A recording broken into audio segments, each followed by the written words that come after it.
Good morning students. बच्चों, आज हम स्टार्ट कर रहे हैं अपनी नई कविता जिसका नाम है सहर्ष स्वीकारा है। यह आपका चैप्टर 5 है काव्यखंड का। और बच्चों, इस कविता के कवि हैं गजानन माधव मुक्तिबोध जी। इस कविता में कवि ने क्या बताया है कि उनका अपनी प्रेयसी से कितनी आत्मीयता है और कितना घनिष्ठ संबंध है, इसके बारे में वो बताते हैं। और वो कहते हैं कि किस प्रकार से उनकी प्रेयसी को जो भी कुछ प्रिय है वो सब उनको स्वयं भी स्वीकार्य है। वे उन सब परिस्थितियों को स्वयं भी स्वीकार करते हैं खुशी खुशी, जो परिस्थितियाँ उनकी प्रेयसी भी उनके साथ निभाने के लिए तैयार रहती है।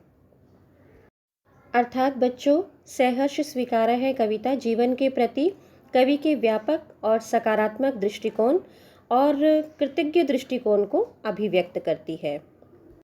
चलिए स्टार्ट करते हैं अपनी कविता। जिंदगी में जो कुछ है, जो भी है, सहर्ष स्वीकारा है, इसलिए कि जो कुछ भी मेरा है वह तुम्हें प्यारा है। यहाँ पर तुम्हें कहा गया है प्रेयसी को।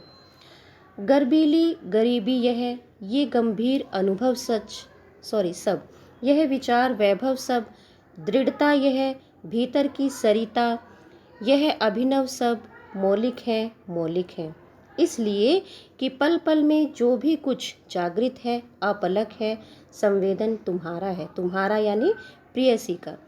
यहाँ पर कवि कहते हैं अपनी प्रेयसी को संबोधित करते हुए कि उन्होंने स्पष्ट किया है कि कवि ने अब तक अपने जीवन में जो भी उपलब्धि हासिल की है और उसे जो भी कुछ प्राप्त हुआ है उसे उसने खुशी खुशी स्वीकार किया है, चाहे वह गरीबी हो या अनुभव हो या विचार हो, और या फिर बाहर की दृढ़ता हो या अंदर की तरलता।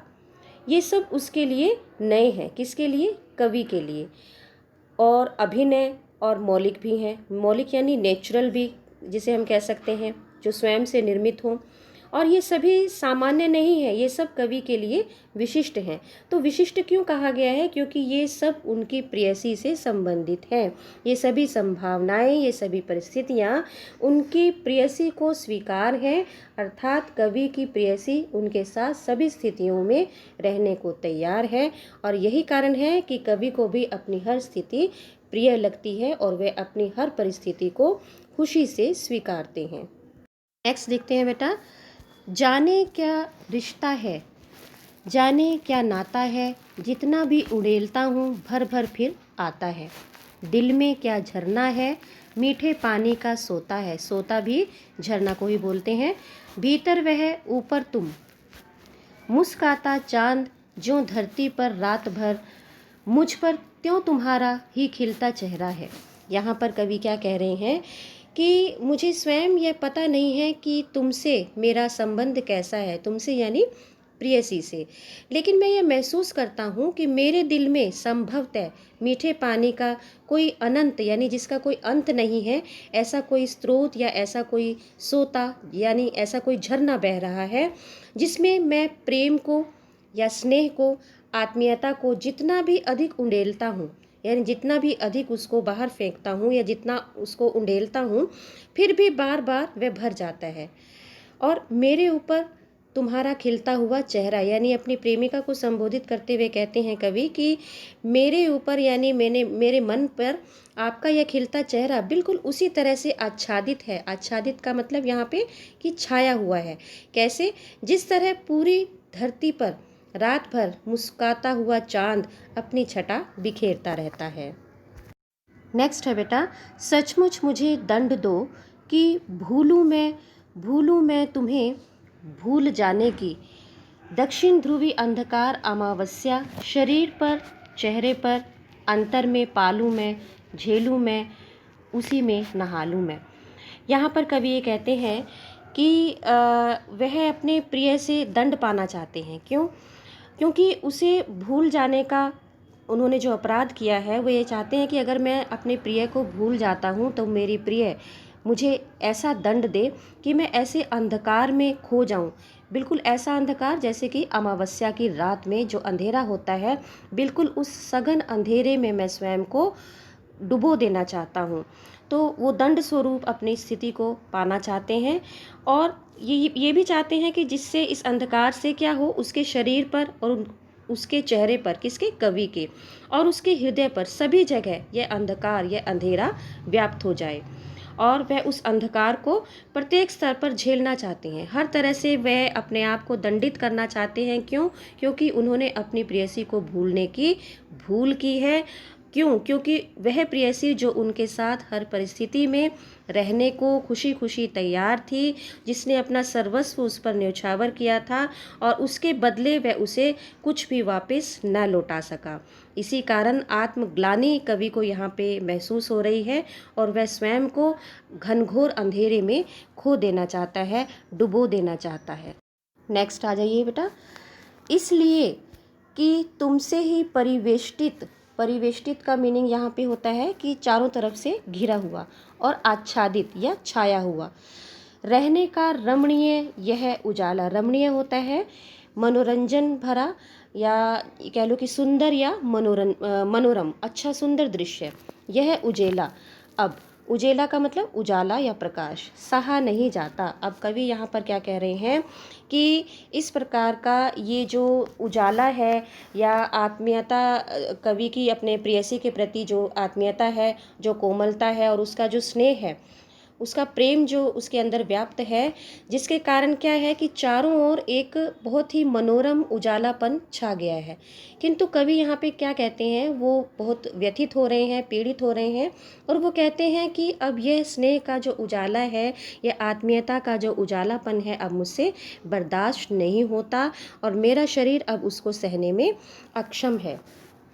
ममता के बादल मंडराती कोमलता भीतर पिराती है। यहाँ पर कि इस प्रकार प्रेयसी का जो प्रेम है, प्रेयसी की जो कोमल भावनाएं हैं, वो उसके मन में पिरोती जा रही हैं, उसके मन में उतरती जा रही हैं, वो उसकी संवेदनाएं और उसकी कोमल भावनाएं, किसकी, प्रेयसी की। कमज़ोर और अक्षम अब हो गई है आत्मा, यह छटपटाती छाती को भवितव्यता डराती है। अब कवि कहते हैं कि यह उजाला मुझसे सहा नहीं जाता, प्रेयसी के प्रेम का उजाला, और मेरा मन जो है वो अब अक्षम हो चुका है इन परिस्थितियों को सहने में। ठीक है, और मेरे मन में जो ये डर है एक पैदा हो चुका है, भवितव्यता। भवितव्यता का मतलब होता है भविष्य की चिंता। मेरे मन में भविष्य की यह चिंता अब व्याप्त हो जाती है। यह सोचकर मेरा मन जो है वो छटपटा उठता है कि इसी तरह से हमेशा सहलाने, आगे है यहाँ पे लाइन, बहलाती सहलाती आत्मीयता बर्दाश्त नहीं होती, कि इस प्रकार से बहलाने वाला और सहलाने वाली जो आत्मीयता है और जो स्नेह, वो अगर मुझे प्राप्त नहीं होगा तो क्या होगा। तो ऐसी आशंकाएं कवि को चिंतित कर रही हैं, उनको भविष्य के लिए डरा रही हैं। नेक्स्ट आ जाइए बेटा। सचमुच मुझे दंड दो कि हो जाऊं पाताली गुहाओं में, विवरों में, धुएं के बादलों में, बिल्कुल मैं लापता। यानी कवि यहाँ पे स्वयं को ये कह लीजिए कि ग्लानि महसूस करते हुए ये कह रहे हैं कि अगर मैं अपनी प्रेयसी को भूल जाता हूँ तो वो अपने आप को दंड देना चाहते हैं, है ना। तो वो ये कहते हैं कि बिल्कुल सच में मुझे दंड दो और मैं ऐसे अंधेरी गुहाओं में, गुहाओं यानी गुफा को बोला जाता है ना। विवर कहते हैं बिल को। ऐसी गुफाओं के बिलों में मैं खो जाऊं कि बिल्कुल वहां जाकर मैं लापता हो जाऊं, मुझे ये पता ना चले कि मैं कहाँ पर हूँ। यहाँ तक कि कवि इतने अपने आप को असहाय महसूस करते हैं कि वह बादलों के धुएं में भी स्वयं को खो जाना चाहते हैं। आगे है लापता कि वहाँ भी तुम्हारा ही सहारा हो। अब फिर ये कहते हैं कि यहाँ पे भी एक विडंबना है कि अगर मान लो मैं पूरी तरह से लापता हो जाता हूँ, बादलों के धुएं में भी स्वयं को खो दूँ, ठीक है, तो इसके बाद क्या है कि ऐसी परिस्थिति में भी हे प्रेयसी मुझे तेरा ही सहारा है। कहने का तात्पर्य ये है कि यहाँ पर जो भी स्थिति वर्तमान में जो भी अस्तित्व कवि का है वो सब जो है उसकी प्रेयसी के कारण ही है। अगर उसकी अच्छी स्थिति है, अगर उसे अच्छी उपलब्धियां प्राप्त हो रही हैं तो भी वह अपनी प्रेयसी के कारण, और अगर वह स्वयं को लापता भी कर देता है और अंधकार की गुफाओं में भी अपने आप को डुबो देगा तब भी वह अपनी प्रेयसी के कारण ही यह सब कर पाएगा। इसलिए कि जो कुछ भी मेरा है, यही कारण है कि जो भी कुछ मेरा है मेरा होता सा लगता है, या ऐसा लगता है कि ये सब मेरा, आगे भविष्य में जो भी कुछ मेरा होने वाला है, ठीक है, सभी वह तुम्हारे ही कारण के कार्यों का घेरा है। वह सब मेरी प्रेयसी तुम्हारे, यानी प्रेयसी तुम्हारे ही कारण ये सब संभव है। ठीक है, अब तक तो जिंदगी में जो भी कुछ था, जो भी कुछ है, सहर्ष स्वीकारा है। और यही कारण है कि जो भी कुछ अब तक मैंने अपनी ज़िंदगी में पाया है, सुख है या दुख है, उपलब्धि है या कोई अच्छे विचार जो मेरे मन में, या जो संभावनाएं मेरे मन में पैदा होती हैं, वो सब जो है मुझे खुशी खुशी स्वीकार हैं। इसलिए कि जो भी कुछ मेरा है वह तुम्हें प्यारा है। यही कारण है कि मुझे ये सब चीज़ें क्यों स्वीकार हैं, क्योंकि मेरी प्रेयसी को मेरी हर परिस्थिति स्वीकार है, और इसलिए मुझे भी अपनी हर जो स्थिति है उससे कोई भी, किसी प्रकार की कोई मुझे उससे, ये कह लो कि चिंता नहीं है उसकी, क्योंकि मुझे पता है मेरी प्रेयसी मेरा हर परिस्थिति में साथ देगी। इसी कारण खुशी खुशी मैं हर परिस्थिति को स्वीकार करता हूँ।